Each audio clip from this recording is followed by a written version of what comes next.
लेकिन अगर फैसला सत्ता पक्ष के खिलाफ आया तो जयंत चौधरी तो बहुत पछताएंगे।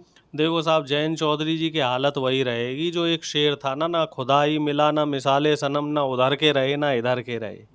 भाई 2 सीटों पे चुनाव लड़े, दोनों सीटें हार जाएंगे। भाई मान लो एक आध 2 सीट होती तो शायद इंडिया गठबंधन इन्हें लेता भी। अब जो फ्यूज कारतूस है उनको लेने का लेकिन ये मान लीजिए अगर सत्ता नहीं आई, मतलब सरकार नहीं बनी और ये अपनी दोनों सीटें मान लो एक बार को जीत भी गए, तो भी किस काम का रहेगा? किसी काम के नहीं। जयंत चौधरी जी ने तो सेल्फ गोल कर लिया है और इनकी राजनीति पे हमें लग रहा है यहीं पे पूर्ण विराम लग गया है। अब जो जाट लैंड है यहाँ पे, वो अपने किसी नए नेता की तलाश करेगी। वो नेता हरेन मलिक जी भी हो सकते हैं, वो अलीगढ़ के जो सांसद प्रत्याशी हैं बृजेंद्र सिंह वो भी हो सकते हैं, वो मथुरा के सांसद प्रत्याशी भी हो सकते हैं। अच्छा, इन सीटों का जो अभी इलेक्शन हुआ इसके बाद में पश्चिम उत्तर प्रदेश में और जितनी सीटें वहाँ पे भी फर्क जरूर सीधा फर्क पड़ रहा है, डायरेक्ट पब्लिक से फर्क पड़ रहा है। ये बताओ साहब, आप मुजफ्फरनगर में चुनाव हुआ, मेरठ कितना दूर है? मुजफ्फरनगर की पब्लिक बताएगी कि साहब हरिंदर मलिक जी जीत रहे इंडिया गठबंधन से, तो मेरठ वाले भी देंगे इंडिया गठबंधन को। इधर कैराना बागपत लगा हुआ है, बागपत वाले भी देंगे। इधर गाजियाबाद लगा, नोएडा लगा, तमाम है, बुलंदशहर है, इन सब में सेकंड फेज में हो रही, अमरोहा है, नगीना है, तो पूरा एकदम से सहारनपुर से जुड़े हुए वो क्षेत्र हैं। तो सीधी जो लहर है, चूंकि ये गढ़ था, बीजेपी अपना गढ़ हार गई। 8 में से 8 सीटें पिछली बार बीजेपी को मिली थी, इस बार इनको 2 या 3 सीटें मिलेंगी। आप ये लगा लो कि 70% के नुकसान में चले गए हैं। अच्छा, आप एक बार बताओ, एक सवाल और बनता है। बिल्कुल सवाल होने कि चाहिए।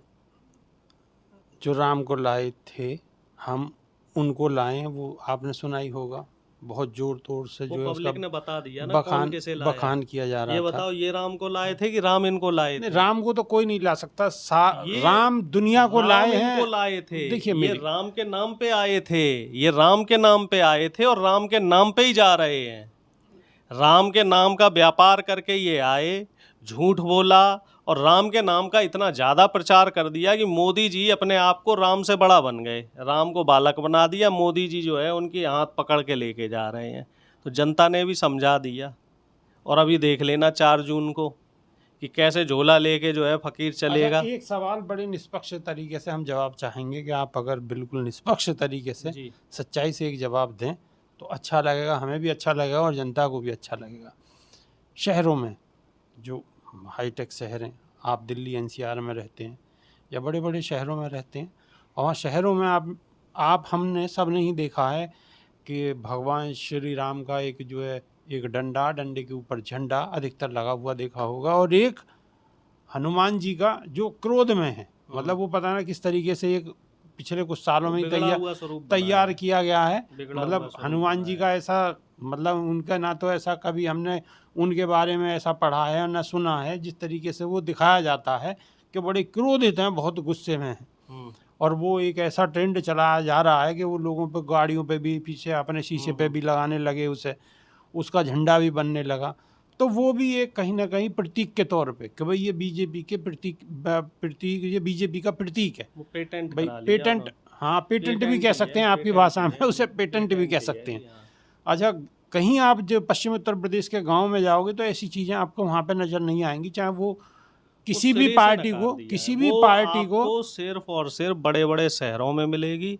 और जिसने झंडा लगा रखा है, ये समझ लो वो वोटिंग वाले दिन पैर तान के सो रहा है, क्योंकि टीवी तो ये दिखा रही है ना कि मोदी जी 400 सीटें जीत रहे हैं, तो वो सोच रहे हैं यार हमारे मोदी जी जीत ही रहे हैं, हम क्यों अपनी छुट्टी खराब करें, धूप में जाके जो है लाइन में लगे, क्यों वोट डालें, जीत तो रही हैं वो।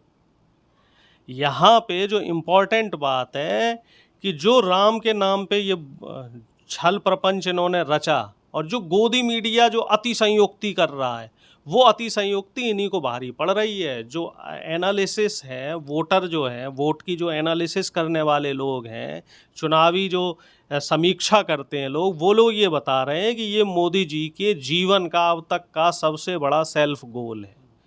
क्योंकि अपना महिमा मंडन ज़रूरत से ज़्यादा करना आदमी के लिए खतरनाक होता है। रावण ने भी अपना महिमा मंडन किया था कि अत्र तत्र सर्वत्र मैं तो 10 भुजा 10 सरधारी हूँ, मैं तो तीनों लोक जीत के आया हूँ, अमृतधारी हूँ, अजर हूँ, अमर हूँ, मुझे तो कोई मार ही नहीं सकता, नाभि में अमृत है। नाभि में अमृत है साहब। तो वही यहाँ मोदी जी के लिए हो रहा।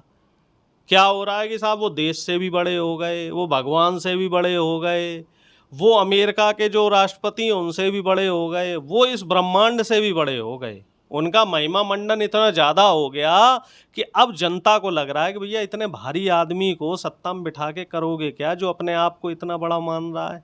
क्योंकि जनता को वो वाला मोदी चाहिए था जो 2014 में आया था, जो कह रहा था 15 लाख मिलेंगे, अकाउंट में पैसे आएंगे, डीजल पेट्रोल कम होगा, गंगा निर्मल होगी। गंगा निर्मल होगी। गंगा आपने देख ही ली कैसी हो गई।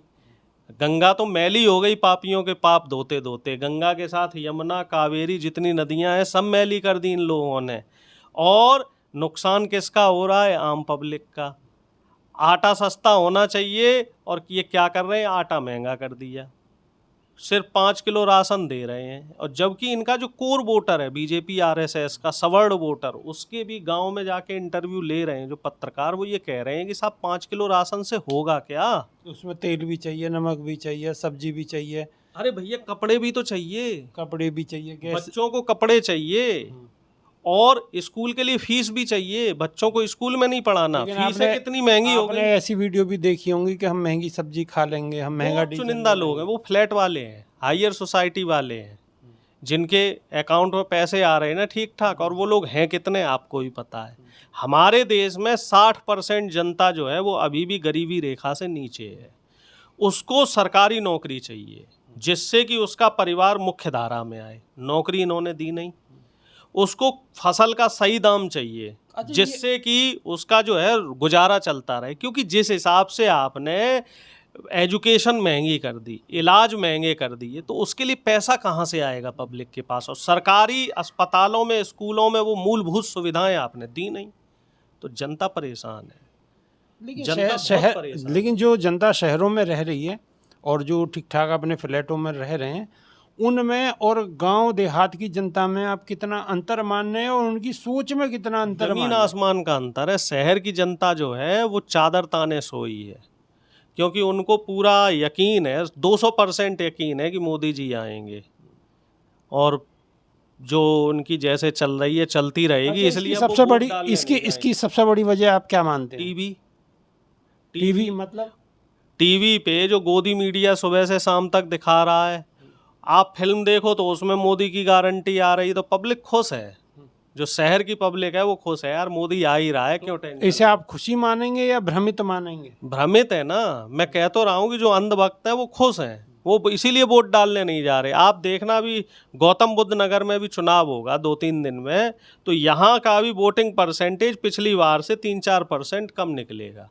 जबकि हर सोसाइटी में इन्होंने बूथ बना दिए, लेकिन फिर भी लोग वोट डालने नहीं जाएंगे, क्योंकि सबको ये लगेगा कि लॉन्ग वीकेंड है, फ्राइडे को चुनाव हो रहा है, सैटरडे संडे छुट्टी है, सब अपने परिवार के साथ। वीडियो लंबी हो रही है, एक सवाल और करेंगे, लास्ट सवाल होगा और फिर दूसरी वीडियो में मुलाकात होगी।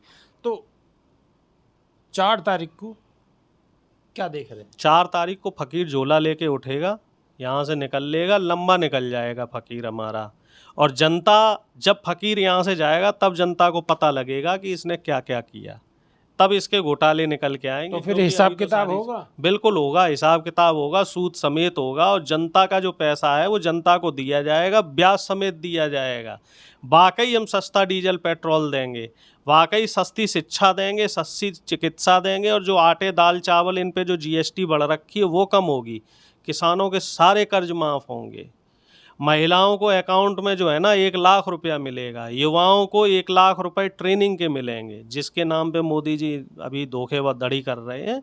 तो वाकई जो असली रामराज है वो 4 जून के बाद आएगा, जब इंडिया गठबंधन की सरकार बनेगी। ये थे हमारे साथ प्रोफेसर रमेश यादव और इनका स्पष्ट रूप से ये कहना है कि 4 तारीख के बाद राम राज्य आएगा, किसानों की आय दुगनी होगी, किसानों का कर्जा माफ़ होगा और देश में असलियत में राम राज्य आएगा।